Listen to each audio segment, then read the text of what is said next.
Welcome back to another episode of Grit to Glow. I'm your host, Naomi, and I am so excited to dive in with you today. Truthfully, you guys, it's so funny because I sat down to record this podcast with a whole podcast mapped out. And as I'm sitting here, I'm like, I have a whole different message on my heart today. I have a whole different lens in which I want to have a conversation with you. And if you're new here and this is your first episode listening, or if you are a subscriber and you're coming back for the next episode, regardless of the situation, I want you to hear me when I say this. The core of why this space, this podcast, the Grit to Glow community, was created, was on the foundation of taking the hard, of taking the gritty, of taking the intense, the stressful, the overwhelming, the hard parts of your life and being able to pull from that the beauty, right? It's the concept of how is a diamond made? Well, a diamond's made under pressure, right? And so it's like, if this community, if this podcast, if you as a human, the listener, is here for that journey, then what do I have to say? That's the question I'm sitting with right now in this moment of like, okay, set this podcast to the side. And I feel this pull, this calling to have a conversation with you around the root of really why this podcast came to be, a little bit more about my story, and also how through my story you can have the things that you want in this life too, and how you can work through even the toughest of situations and see the beauty in them. Okay, so my journey is really, really long, and there's so many pieces of it that we could go into, and maybe this is a start of tapping into that and really like cracking myself wide open for you. But what I want to share with you today is that leadership, deeply rooted impact and leadership through love, through legacy, through intention, comes from the accumulation of all the parts of you that you have walked through, of all the evolutions of yourself, of all the versions of you. You've always known, I've always known, that I was born on this planet to be someone, to be a specific someone. And for me, maybe it's different for you, but for me, what I've always known to be true in my heart is that God put me on this planet for impact, for leadership, for legacy, for love, for kindness, for patience, for resilience. And that's shown up for me in my life more times than one. And along the journey, it has not made sense most of the time. And so if you're somebody who's in the thick of that season, of a tougher, grittier season, number one, I want you to know that it might not make sense right now. We're in the season of the snake, right? We're in the year of the snake, and we're just finally coming to a close of that. And it's like, I have witnessed almost every single entrepreneurial connection that I have in my life go through the shedding season in the last calendar year. Okay. So if that's you, you're not alone. This is not happening to just one human. This is happening to many of us. And what I'm seeing is a pattern come up again and again and again. And in my life, that has resulted in building this resilience inside of me that has helped me better serve my people, has helped me better show up as a coach, as a mentor, as a leader, as a support system for my clients who I support one-on-one. Like, this has helped mold me into the perfect man for the job, if you will, woman for the job. And I think the message that's coming through for me right now in this very moment is that even if it doesn't make sense, even if it's brutal, even if it's so fucking hard. This is your purpose, and it's not for nothing. Okay? It's not for nothing. In 2020, I lost my father very suddenly to brain cancer.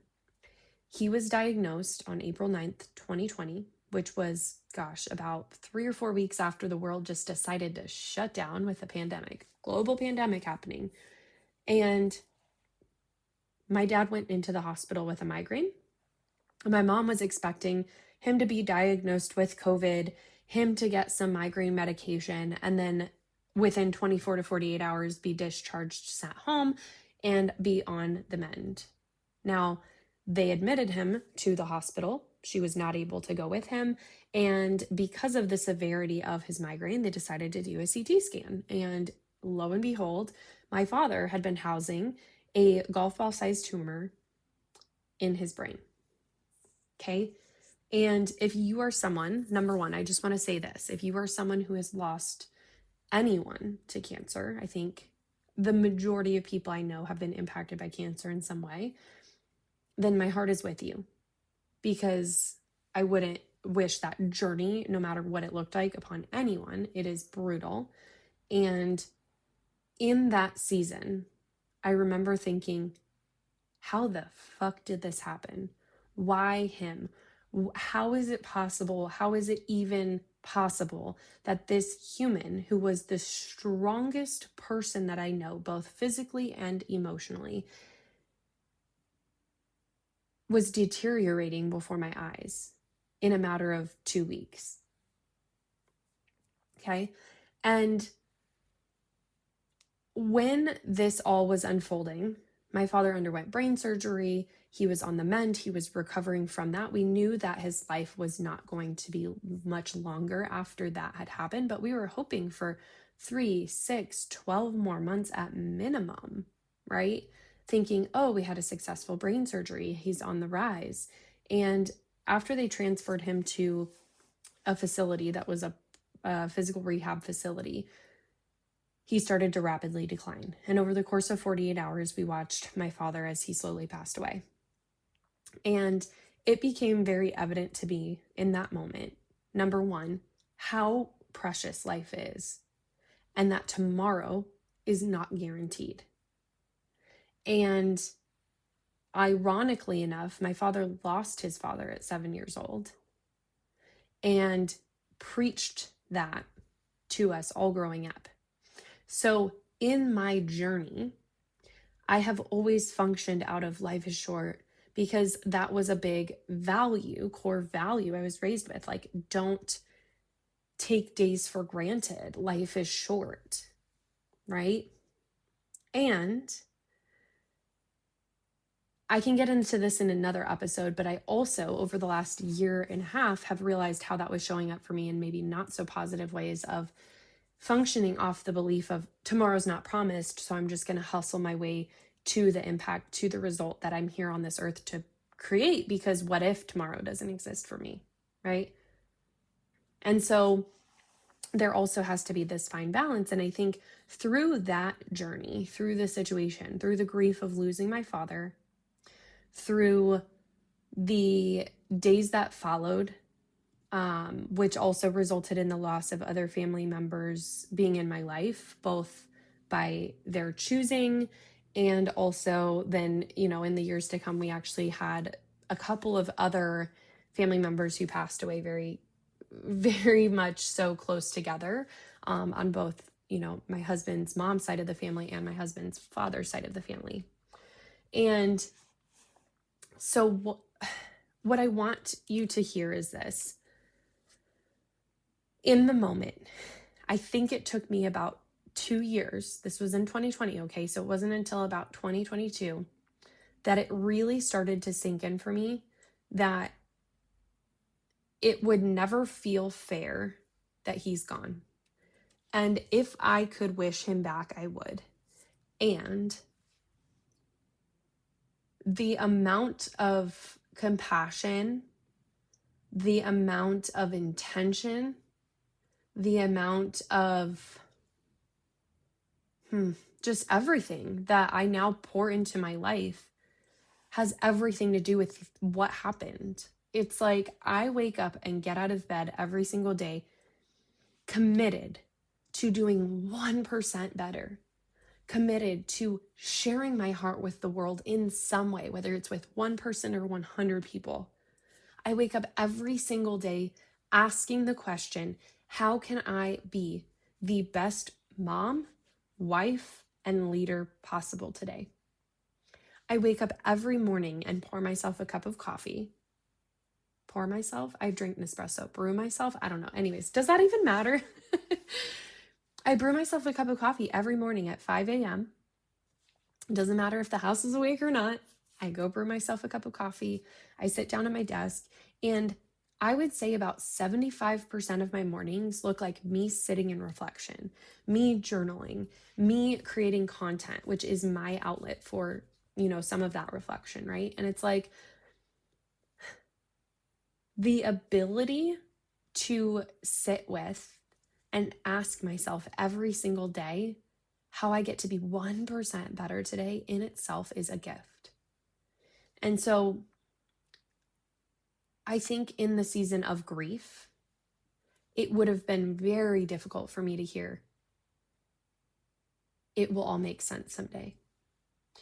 And as somebody who ongoingly has navigated grief and loss and rejection and nervous system dysregulation out the yin yang over the last 5 years, what I can tell you absolutely without a doubt through every piece and bone and cell in my body is that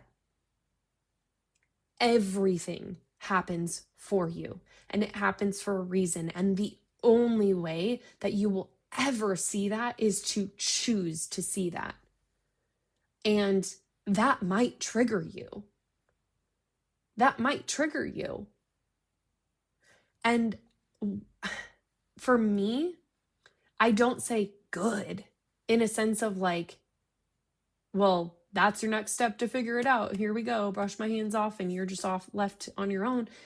No, this is a safe space. This is a space for community, for sisterhood, for leadership, for understanding that the grit gets to exist alongside of the glow, that the grit will always fucking be present. It will always be present.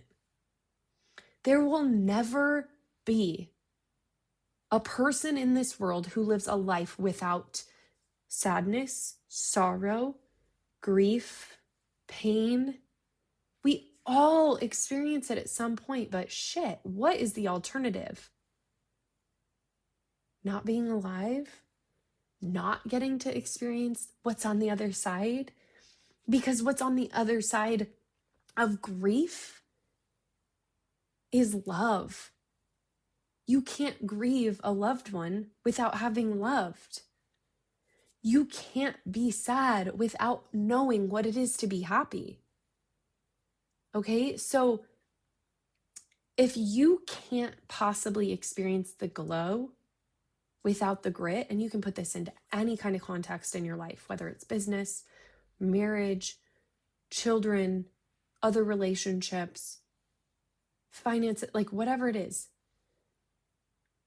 it's that concept of we grow through what we go through, right? It's like to be able to be a better leader, you gotta show up and fail a little bit and not be afraid of the failure. And when people say, oh, you're not failing, it might actually be a good thing to call out that like sometimes we are, right? Like we might show up and something's a total bust. And it's like, would that be in actuality a failure by metrics of revenue? If you made $0 on a launch, probably. But that doesn't mean you're a failure. It means the launch flopped. The launch failed. And that's okay. It's learning to sit with the grit and say, what am I going to do with this information? Am I going to choose to live in the grit and allow it to consume me? Or am I going to rise above it? Am I going to move through it? Am I gonna sometimes just allow myself to sit in it for a little bit? Because sometimes that's real necessary. Like, it's like if you've ever seen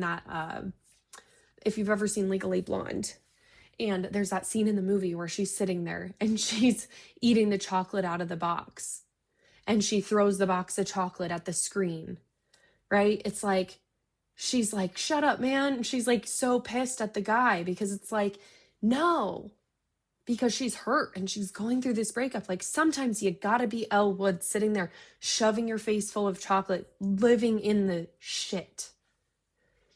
And sometimes you get to wake up, whether it's a day or a week or a month or a year later, and say, no more. It's time to live and to take the lesson that came with this. It's time to move through what's happening and come out stronger for it. And so if there's nothing else that you take away from this episode, it's that I see you. I've gone through loss of relationships, friendships those friendships ended because they decided to choose popularity over sisterhood. They decided to choose popularity over loyalty. They decided to choose reputation over loyalty to a friendship that had already been there. I have lost relationships with family members because they didn't see eye to eye and weren't willing to accept that if I couldn't come to terms with their viewpoints, that wasn't enough. I have lost relationships with people because they passed away, right? And that is out of our control entirely. But that doesn't make it any less hard. I have gone through the process of walking away from a successful direct sales business with sisterhood, with women that I thought had my back regardless, and come to find out that they didn't have my back unless I was in their downline, unless I was benefiting them financially. Okay, so I have seen a lot of different things happen where I have faced rejection, failure, fear. You're not alone. It happens to all of us. I've navigated struggles in my marriage more times than I can count over the last 12 years. Like, this is real. This is raw. This is authentic. This is our life. Nobody is immune to it. Nobody has it all and has it perfect. But social media has a great way of curating feeds to make you feel that way. And so if you are someone who's in the thick of the struggle, of the grit at this moment in time, at this very exact moment in time, I want you to hear me when I say you are seen, you are held in this space, and you are so fucking valued. And you are not wrong for being in it. Okay? I want to leave you with this. Don't stay in it for too long. Don't stay in the grit too long, because you're robbing not just yourself, but everyone around you from the ability to glow, to be a lighthouse for the woman you were before it happened, and to help other women through the same things you've been through. I believe that that's where leadership stems from, is that place of knowing that if we can just show up for the woman who's going through something that we've been through and be a lighthouse for her, and to be someone who is able to say, I see you in what you're going through, and know that you're not alone, and it will get better even if it feels like it's impossible. That is humanity. That is sisterhood. That is leadership. All right. If you enjoyed this episode of Grit to Glow, I want you to share it on social media. Tag me at Naomi Birm, Naomi Birm, on Instagram. Share it with your friend, your mama, friend, your sister, right? Anybody who you know could use this message today. And I'll see you next week on another episode of Grit to Glow. Mwah. Love you guys.